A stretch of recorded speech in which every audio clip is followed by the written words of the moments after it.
Стотици луѓе невини лежат во затвори, па затоа ревизијата на судските одлуки што ја најави председателот на СДСМ Зоран Заев не треба да се ограничува само на одреден број судски пресуди, иако идејата е добра и честна, вели извршниот директор на Зелена лупа Васил Тодоровски во вчерашната најава на Заев дека новата влада ќе покрене постапка за ревизија на 5% од сите судски пресуди во последните 5 години. Не треба да биде случаен избор, приоритет треба да се даде на оние предмети кои што има фатено поголема група на граѓани, како што е на пример Змијско око 1, Змијско око 2, Калдрма, детонатор. Значи таму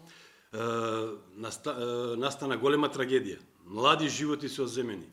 Влезени се на 25-6 години во затвор невини млади лица и се уште се на ослужување казна затвор, само со измислени изјави. И би било некоректно да не бидат офатени тие по сега видливите предмети што ги имавме овој период. Тодоровски објаснува дека сите други граѓани што биле невино осудени или биле жртви на судски монтирани процеси можат да побараат ревизија на судските одлуки врз основа на одлуката на владата од мај 2018 година, со која владата ги задолжи сите надлежни институции да им дозволат на граѓаните пристап до документи за кои тие мислат дека ќе им помогнат да докажат дека биле жртви на монтирани процеси.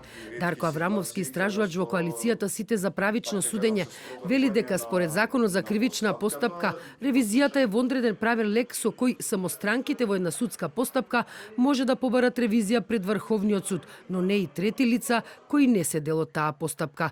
Исклучок од ова правило е ако странката во една постапка почине, па ревизијата може да ја побараат наследниците на починатиот. А во конкретниот случај не знам дали станува збор за таква ревизија која што би било чудно доколку е спроведена на барање на трето лице, на трета страна, а не на барање на самите странки, освен ако не станува збор за несоодветно избрана терминологија, па под таквата ревизија да се мисли на нешто сосема друго. Од Министерството за правда за телевизија 24 велат дека сите барања за издавање на потребните документи се препраќаат најчесто до судовите.